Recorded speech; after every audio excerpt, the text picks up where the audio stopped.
तो 12 तो 2 मिनट रुके, 2-3 मिनट ज़्यादा भी नहीं रुकना। अंदर मेजॉरिटीज ला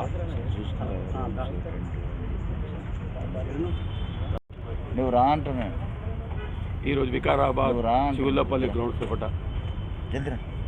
అతిరుద్ర మహాయజ్ఞం జరపబోతున్న సందర్భంలో పట ఇది 25వ తారీఖు జనవరి 25 నుంచి 31వ తారీఖు వరకు ఈ కార్యక్రమం జరుగుతుంది.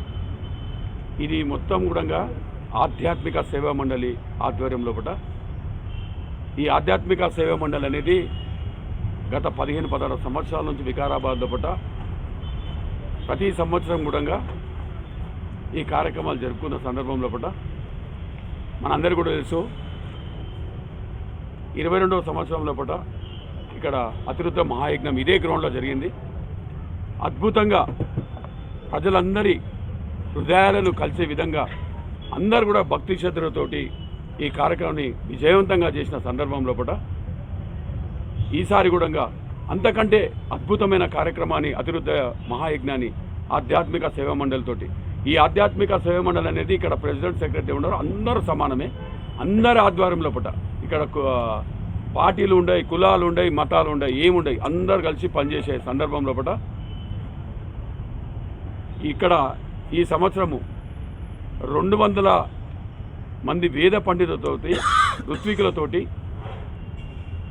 రోజు కూడా మన పంతులు గారు చెప్తారు, రోజు పూజా కార్యక్రమం అంటే వాళ్ళు చెప్తారు కాబట్టి ధర్మో రక్షిత అన్నారు. అంటే మనం ధర్మాన్ని కాపాడితే అది మనని కాపాడుతుంది కాబట్టి అదేవిధంగా లోక కళ్యాణం ఇది మన ఒక వికారాబాద్కే కాదు, మన వికారాబాద్ బాగుండాలి, రాష్ట్రం బాగుండాలి, దేశం బాగుండాలి, ప్రపంచం మొత్తం బాగుండాలి, అందరూ కూడా సుఖ సంతోషాలతో ఆయుర్వేదంతో ఉండాలని చెప్పి ఒక మహాసంకల్పంతో ఈరోజు ఈ కార్యక్రమాన్ని చేపట్టడం జరిగింది. ఈ యొక్క కార్యక్రమంలో పట మరి ముఖ్యంగా మేమందరినీ కలవడం జరిగింది. ప్రతి ఒక్కరు కూడా వారి వారి సేవలు కూడా ఇక్కడ ముఖ్యంగా మహిళలు 450 మంది మహిళలు ఇక్కడ సేవకులుగా పనిచేయడానికి ముందుకు వచ్చారు. గతంలో 300 మంది వచ్చారు, కానీ ఈరోజు ఒక టీం లోపల 20 మంది, అట్లా 23 టీంలు తయారైపోయినాయి. ఇప్పుడు 460 మంది మహిళలు కూడా ఇలా పాల్గొని వాళ్ళ యొక్క సేవను కూడా చేసుకుంటారు. గత నెల రోజుల నుంచి కూడా ఆధ్యాత్మిక సేవ మండలి ఆధ్వర్యంలో పట అందరూ కూడా ఇక్కడ 50 మంది మొత్తం కూడా వాళ్ళ కరసేవలాగా ఇక్కడ మొత్తం పనిచేస్తున్నారు. వాళ్ళకి నిజంగా ధన్యవాదాలు తెలియజేస్తున్నా. ముఖ్యంగా ఈరోజు ఇక్కడ స్పీకర్ గారిని కలిసినప్పుడు ఒకటే మాట చెప్పిండు. ఇటువంటి కార్యక్రమము నేను స్పీకర్ ఉన్నప్పుడు Vikarabad district head quarter Vikarabad జరుగుతున్నందుకు నాకు కూడా చాలా ఆనందంగా ఉంది. నేను ఏ సహాయం చేయనా ఈ కార్యక్రమానికి ఎటువంటి సహాయం చేయనా నేను ముందుంటా అని చెప్పి చెప్పడం జరిగింది. అదేవిధంగా అందరికీ కూడా ఎమ్మెల్యేలకు కూడా ఇన్విటేషన్ ఇవ్వడం జరిగింది. మన వికారాబాద్ ఎమ్మెల్యే మాజీ ఎమ్మెల్యే కూడా ఇవ్వడం జరిగింది. అందరు లీడర్లు కూడా ప్రజాప్రతినిధులు ఎవరైనా సరే ప్రతి ఒక్కరు కూడా ఇది ఇప్పుడు ఇంతకుముందు చెప్పిన పార్టీలకు అతీతంగా ప్రతి ఒక్కరు కూడా ఇలా పాల్గొని మన సహాయం చేసుకుంటూ వాళ్ళ యొక్క ఆ యొక్క భగవంతుని ఆశీస్సులకు పాత్రలు కావాలని చెప్పి వాళ్ళందరూ కూడా కోరడం జరిగింది. ఈ కార్యక్రమాన్ని మరి ముఖ్యంగా ప్రెస్ మిత్రులకు ఎందుకు చెప్తున్నా ఇటువంటి బృహత్ కార్యక్రమం నిజంగా నా భూతో నా భవిష్యత్తు ఇక్కడ ఇంతవరకు కూడా ఈ రాష్ట్రంలో ఎప్పుడు కూడా ఇటువంటి బ్రహ్మాండంగా కార్యక్రమం జరగలేదు. అంటే మీ అందరు కూడా తెలుసు ఎందుకు వికారాబాద్లో చేపట్టడం జరిగిందంటే గత 3 సంవత్సరాలు జరిగిన తర్వాత మళ్ళీ కూడా ఈరోజు మాణిక్ ప్రభు మహారాజ్ ఆయన సంకల్పంతో ఆయన ఆధ్వర్యంలో పట ఈ కార్యక్రమం చేపట్టడం జరిగింది. వాళ్ళు ముఖ్యంగా ఏమన్నారంటే మీరు ప్రతి సంవత్సరం చేయాలి, కానీ మేము కూడా ఏమనుకోంటే ఒకసారి చేసిన తర్వాత 5 సంవత్సరాలకు ఒకసారి చేయాలని ఒక సంకల్పం ఉండే. ఎందుకంటే ఇమ్మీడియట్ చేయాలంటే ఖర్చుతో కూడుకున్నది. కానీ అయితే అనేంటంటే ఈ కార్యక్రమం చేయడం వల్ల అందరూ కూడా ఆయురారోగ్యాలతో సుభిక్షంగా రైతులు కూడా పాడి పంటలతో ఉంటారు. ప్రతి ఒక్కరు కూడా మంచి జరుగుతా అనేది సంకల్పంతో మీరు ముందుకు పోతే ఈ కార్యక్రమం చేపడితే ఖచ్చితంగా మీరు చేయాలని ఒక మంచి సఫలతో ఆయన చెప్పిండు. కాబట్టి మేము ముందుకు వచ్చినాం. ఈ ఆధ్యాత్మిక సేవను ప్రతి ఒక్కరు కూడా ఇలా పాల్గొని ఈ కార్యక్రమం విజయం చేయడానికి వాళ్ళు అందరూ కూడా శాశ్వతంగా పనిచేస్తున్నందుకు ముఖ్యంగా ఆధ్యాత్మిక సేవను అందరూ కూడా ధన్యవాదాలు తెలియజేస్తున్నా. ఇప్పుడు ఈ కార్యక్రమాన్ని ఉద్దేశించి ఎందుకంటే ఇక్కడ రోజు కూడా చండీ యాగం, అతిరుద్ర మహాయజ్ఞం, సుదర్శన యాగం, రాజశ్యామల యాగం అంటే ఒకటే రోజు ఇన్ని చేయడం అనేది కూడా నిజంగా పూర్వజన్మ సుకృతం. వికారాబాద్ పట్టణ ప్రజలు నిజంగా కూడా అదృష్టవంతులు. ఎందుకంటే ఈ కార్యక్రమము ఎవరో ఒకరు పెద్ద వాళ్ళు చేస్తారు, చాలా ఖర్చుతో కూడు కాబట్టి. కానీ ఇక్కడ వికారాబాద్లో కూడా మనం చేస్తున్నామంటే మన అదృష్టంగా భావిస్తున్నా. కాబట్టి తర్వాత మన సుభాష్ పంతులు గారు దీని గురించి ఓం త్ర్యంబకం యజామహే సుగంధిం పుష్టివర్ధనం ఉర్వారుకమివ బంధనాన్ మృత్యోర్ముక్షీయ మామృతాత్. ఈ యొక్క ఆధ్యాత్మిక సేవా మండలి వికారాబాద్ వారి ఆధ్వర్యం లోపల గత ఆయన రాజుగారు చెప్పినట్లు, రమేష్ గారు చెప్పినట్లు 15 సంవత్సరాల నుండి ఈ యొక్క ఆధ్యాత్మికత అనేది శోభాయమానంగా జయప్రదంగా చేసుకుంటున్నాం. ఈ సంవత్సరం కూడా అట్లాగే అతిరుద్ర స్వహాకారం. అతిరుద్ర స్వహాకారం అంటే రుద్రం అనేది భగవంతునికి, ఈశ్వరునికి చాలా ఇష్టమైనది. ప్రతిరోజు అందరూ కూడా శ్రావణ మాసంలో, కార్తీక మాసంలో అందరూ కూడా తమ ఇండ్లలో, ఆలయాల్లో, దేశమంతా, ప్రపంచమంతా ఎక్కడైతే ఈశ్వరాలయాలు ఉంటాయో అక్కడంతా కూడా అభిషేకం జరుగుతుంది. ఆ ఒక్క అభిషేకం ఒకసారి రుద్రం అంటే ఒక రుద్రము 11 సార్లు అంటే ఒక ఏకాదశము, 11 ఏకాదశాలు అయితే ఒక లఘురుద్రము, 11 లఘురుద్రాలు అయితే ఒక మహారుద్రము, 11 మహారుద్రాలు అయితే ఒకటి అతిరుద్రం. కాబట్టి 14,641 రుద్రాలతో స్వాహాకారం, మళ్ళీ అదే 14,641 రుద్రాలతో పారాయణం అంటే అభిషేకం, సంతత ధారాభిషేకం 24 గంటలు 7 రోజుల పాటు, ఏ రాత్రి 2 గంటలకు వచ్చినా 3 గంటలకు వచ్చినా కూడా అభిషేకానికి అవకాశం ఉంటుంది. దానిని సంతత ధారాభిషేకం అయిన తర్వాత శతచండీ యాగం, రాజశ్యామల యాగం, మహాసుదర్శన హవనం, నిత్యము కళ్యాణం, శాంతి కళ్యాణ మహోత్సవం, ఇటువంటి కార్యక్రమాలు జరపాలన్నా కూడా పూర్వజన్మ సుకృతం కావాలి. రావాలన్నా పూర్వజన్మ సుకృతం, చూడాలన్నా కూడా, వినాలన్నా కూడా, దీన్ని ఇక్కడ వచ్చి ఆనందం అనుభవించాలన్నా కూడా పెట్టి పుట్టాలి. కాబట్టి హిందూ ధర్మం ఏం చెప్తుందంటే ఏ పని చేసినా కూడా సకల మతస్థులు, సకల వర్గాల వారు అందరూ కూడా హాయిగా బ్రతుకుతారు. కాబట్టి ఈ యొక్క బ్రతుకు తెరువు కోసమే ఈ యొక్క హిందూ ధర్మం. కాబట్టి దేశంలో ఉన్న సకల జీవరాశులందరికీ కూడా ధర్మ మార్గంలో నడిపించాలి. ప్రతి ఒక్క మన ప్రతి పైసా కూడా, ప్రతి పని కూడా, ప్రతి అడుగు కూడా, ప్రతి మాట కూడా ధర్మం వైపు ఉండాలనే ఉద్దేశంతో ఎటువంటి స్వార్థం లేకుండా నిస్వార్థముతో ఎవరి ఏవిది కూడా ఆశించకుండా అందరు కూడా, అంటే భవిష్యత్తులో ఎవరు కూడా దైవదూషణ కానీ, ధర్మదూషణ కానీ, దేశదూషణ కానీ ఎవరు కూడా చేయొద్దు. ఏ వర్గం వారైనా కూడా, ఎవరైనా కూడా ధర్మకార్యాలే చేయాలి కానీ దైవదూషణ చింతన చేయరాదు. కాబట్టి అటువంటి దైవ చింతన చేసుకుంటూ దైవదూషణ చేయని వారికి, ఆ దైవదూషణ ఎవరైతే చేస్తున్నారో వాళ్ళందరికీ కూడా మనసులో రాజశ్యామలాదేవి వచ్చి ధర్మ మార్గం వైపు నడిపించాలని ఆ యొక్క వాళ్ళందరినీ కూడా కోరుకుంటూ, ఇటువంటి యజ్ఞంలో కూర్చున్న వాళ్ళందరూ కూడా ముందు కూడా అందరు ఎవరైనా కూడా అందరికీ, అంటే చిన్నవాళ్ళకు కూడా, ఎవరు ఏమీ లేని వాళ్ళు కూడా అవకాశం కలిగించేటట్లు మనం ఈ యొక్క యాగం చేస్తున్నాం. పెద్దవాళ్లే కాదు, పెద్ద సంస్థానాలే కాదు, చిన్నవాళ్ళు, పండ్లు అమ్ముకునే వాళ్ళు, కూరగాయలు అమ్ముకునే వాళ్ళు కూడా ఇక్కడ వచ్చి యాగం చేసుకునేలాగా మనం అవకాశం ఇచ్చినాం. వాళ్ళు వస్తారు చేయాలి అని. వాళ్ళందరూ కూడా చిన్నవాళ్ళ నుండి పెద్దవాళ్ళ వరకు, చిన్న పెద్ద కాదు, అందరూ భగవంతుని దృష్టిలో అందరూ సమానమే. కాబట్టి అందరూ వచ్చి యాగాన్ని చేయాలి, వాళ్ళు అనుభవించాలి. మానసికంగా, శారీరకంగా వాళ్ళందరూ కూడా ఆరోగ్యవంతులుగా ఉండి ఈ యొక్క దేశ రక్షణ చేసుకుంటూ దేశానికి కూడా వాళ్ళ వంతు కృషి చేయాలని మనం ఈ యొక్క ఆధ్యాత్మిక సేవ మండలి తరఫున ఈ యొక్క యాగం చేస్తున్నాం. కాబట్టి ఇంకా అదృష్టం ఏంటంటే శంకరాచారి, శృంగేరి శంకర భగవత్పాదులు పుట్టినప్పుడు వాళ్ళు అక్కడ ఒక స్థానంలో కూడలి అనే స్థానం ఉంది, కర్ణాటక శివమొగ్గ డిస్టిక్.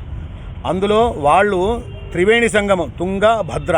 అయితే త్రివేణి సంగమంలో అక్కడ అది మనం తపస్సు చేస్తూ అక్కడ మొట్టమొదటి పీఠం వాళ్ళు అక్కడ పెట్టినారు.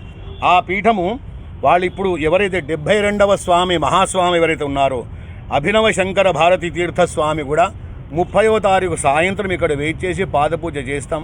అయిన తర్వాత 31వ తారీఖు పూర్ణాహుతి వరకు వారు ఇక్కడే, వారి సమక్షంలోనే పూర్ణాహుతి జరుగుతుంది. కాబట్టి అటువంటి కూడలి సంస్థానం శృంగేరి కన్నా ముందటిది అది. కూడలి అనేది శంకరాచార్యుడు తపస్సు చేసిన స్థలం. కాబట్టి అటువంటి మహాస్వామి వారు కూడా ఈ వికారాబాద్కు మొట్టమొదటిసారిగా మహాస్వామి విచ్చేయడం అనేది మన పూర్వజన సుకృతం అని భావిస్తూ వాళ్ళందరూ కూడా ఆశీస్సులు దేశం పైన ఉంటే దేశ రక్షణ చేయాలని జయిస్తున్నాం. పాత్రికేయ మిత్రులందరికీ ధన్యవాదాలు. 15 సంవత్సరాల క్రితం 2011లో విశ్వ మానవ కళ్యాణం అంటే సమాజము, లోకము, విశ్వము శాంతిగా సంతోషంగా ఉండాలనే ఒక సత్సంకల్పం చేత భగవాన్ సత్యసాయి బాబా వారు రుద్రం చేయండి భద్రంగా ఉంటారు, రాబోయే కాలం బాగాలేదు, ఎన్నో అనర్థాలకు ఎన్నో దీనికి ముందు చూస్తారు మీరు, కాబట్టి రుద్రం ఒకటే దాని నుంచి రక్షిస్తుంది అని చెప్పడం వల్ల వారి మాటను స్ఫూర్తిగా తీసుకొని మా పండితులు భోగేష్ పంతులు గారు, సుభాష్ పంతులు గారు, శర్మ గారు వారు రుద్రం నేర్పించడం వల్ల ఎంతోమంది రుద్రం నేర్చుకొని 15 సంవత్సరాలు పైబడి ఆ విధంగా ఒక సేవా కార్యక్రమంగా దీన్ని తీసుకొని ప్రతి సంవత్సరం కార్తీక మాసంలో రుద్రం చేస్తూ రావడం జరిగింది. దైవ సంకల్పం చేత, దైవం యొక్క ఆశీర్వాదం చేత మనకు 2022లో ఇదే ప్రాంగణంలో మనం అతిరుద్ర మహాయజ్ఞం జరుపుకున్నాం.